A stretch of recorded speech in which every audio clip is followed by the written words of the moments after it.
So if you ask me, I don't know who I'll ask. What is on the table? I will tell you. That's almost covering my face. Well, is that time of the year when you begin to, think about what do I give Yummy? I mean, it's been a whole year of her being my friend, pestering my life, and me pestering her life. What are friends for? What are friends for? Little inconveniences. Okay, so you think about that, you also think, what do I give my colleagues? What do I give my clients? So you think about packaging. Well, okay, think about hampers. Think about hampers. It's almost covering my face. This is a huge one. It's going to my house. Oh, yeah. But Janet is in the house. We were talking hamper etiquette. Hello, Janet. How are you? Good morning. Good morning. It is the season for hampers. Yeah. Yes, and we all love hampers. Oh, yes. The excitement. What do you expect to see in a hamper when you get one? I would expect to see what I don't have at home. Yeah. Most times, but sometimes you can't predict. I mean, sometimes you get a hamper and it looks huge. Yeah. And when you look into it, actually, and that's what finding up. For me, it's just the fact that so I've been remembered. Whatever it is, I'm just cool with it. Yes. Yeah. Well, it is the hamper season, and the excitement of opening a hamper and seeing things inside, that's the whole festivity, isn't it? And of course, hampers are most popular during the Christmas time. Interestingly, Valentine's Day and Easter, people are making hampers now as well. But we're talking about Christmas, and when it comes to hampers, there's so much that goes into it. And I have to say, let's go back hundreds of years ago. The whole art of a hamper was the donation of food items.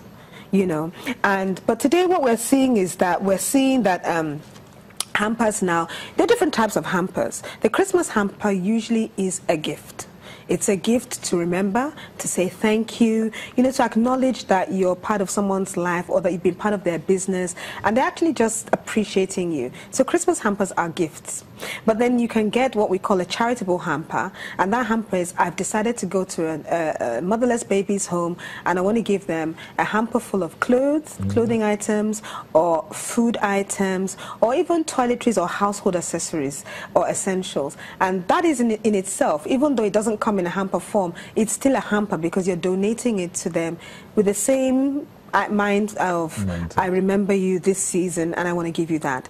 Then of course we have the commercial hampers. So you walk into a big supermarket and you see the hampers all over the floor, ready-made for you to pick up and ready to go, and that of course is for revenue.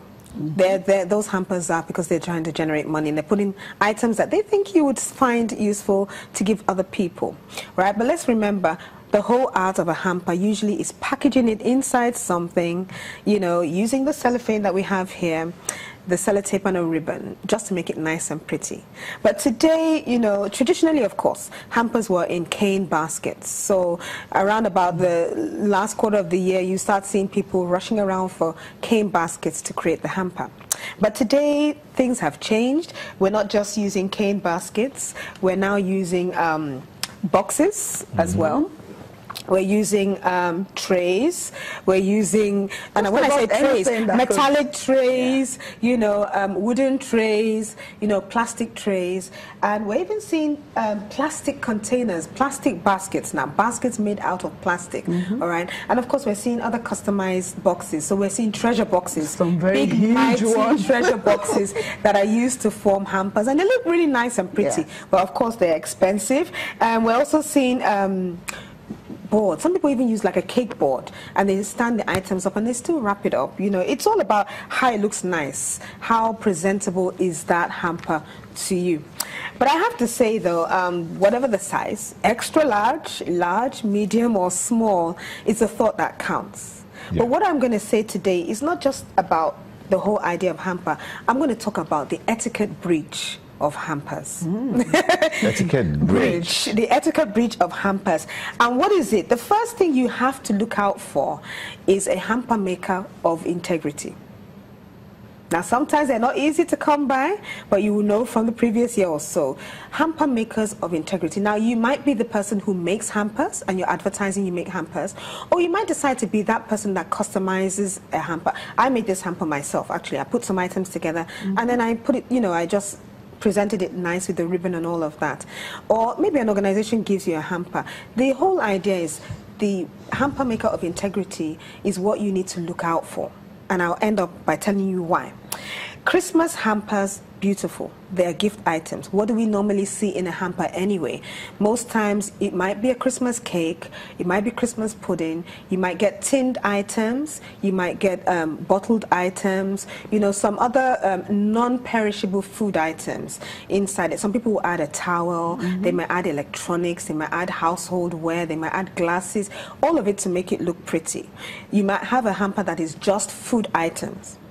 You might have a hamper that is toiletries only, which is good. You might have a hamper that is a luxury hamper, so they've gone in and put in some special chocolates, Belgian chocolates, wines, champagnes, you know, even the high-end branded goods. So you're looking for a high-end brand, and you want, and that's all you want. I know there are some people that if you don't use specific high-end brands in that hamper, they don't want it. They want it to be high-end, and I don't want to mention names now, but there's some brands that, if you put them in a hamper, it makes the hamper look very, very expensive. And of course, it generally is expensive. Then you can have, it's not about putting cheap items. It's about putting quite a few items that are useful to the person that you're giving it to. Don't give them something that they probably will never eat, you know. I love to see olives. I love olives. But some people, when you see olives in a basket, they're there for the next 1 year because they don't like olives, you know. Yeah. But then again, it's your choice.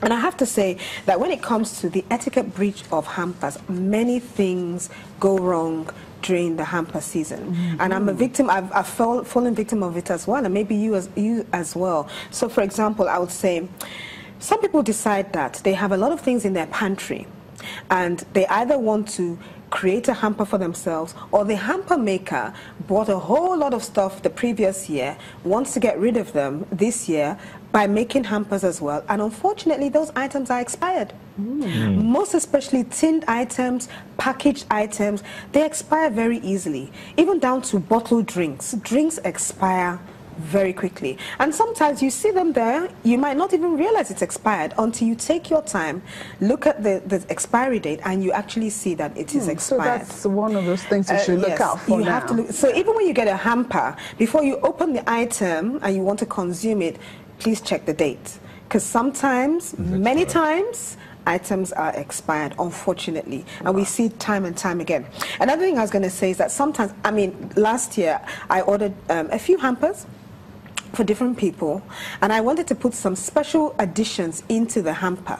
So I actually took the time to ask my staff to open it up so that we could insert some of those items into those hampers, either to make it bigger, but then some customized items.